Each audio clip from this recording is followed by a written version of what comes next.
जैसे जैसे इंसान आध्यात्मिक मार्ग पर आगे बढ़ता है, वैसे वैसे उसका अकेलापन बढ़ने लगता है। ये कोई संयोग नहीं है।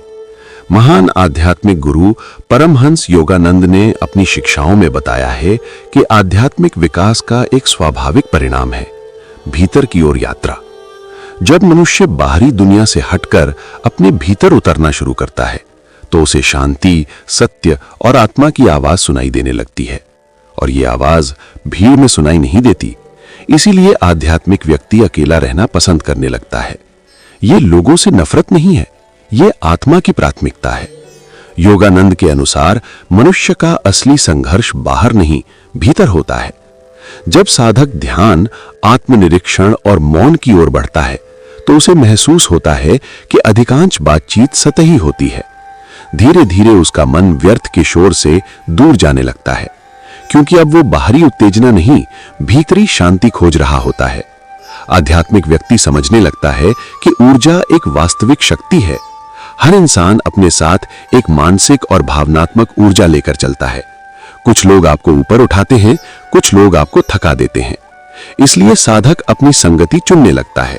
वो अकेला इसलिए नहीं होता कि वो समाज से भाग रहा है, बल्कि इसलिए क्योंकि वो अपनी चेतना को सुरक्षित रखना चाहता है। योगानंद कहते थे, सच्चा आनंद भीतर से आता है।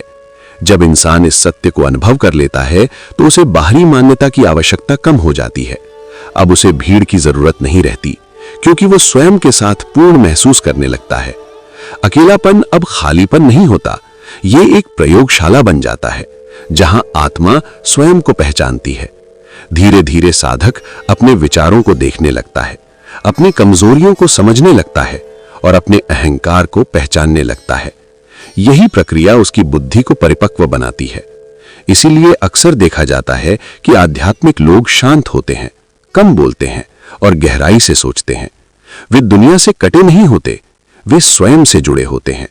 और जब कोई व्यक्ति स्वयं से जुड़ जाता है, तो उसे अकेलापन नहीं लगता, उसे स्वतंत्रता महसूस होती है। इसलिए अगर आपको कभी अकेले रहना अच्छा लगता है, तो ये कमजोरी नहीं भी हो सकती। हो सकता है आपका मन शोर से सत्य की ओर बढ़ रहा हो, क्योंकि आध्यात्मिक यात्रा हमेशा भीतर की ओर जाती है और भीतर की यात्रा अक्सर अकेले ही करनी पड़ती है।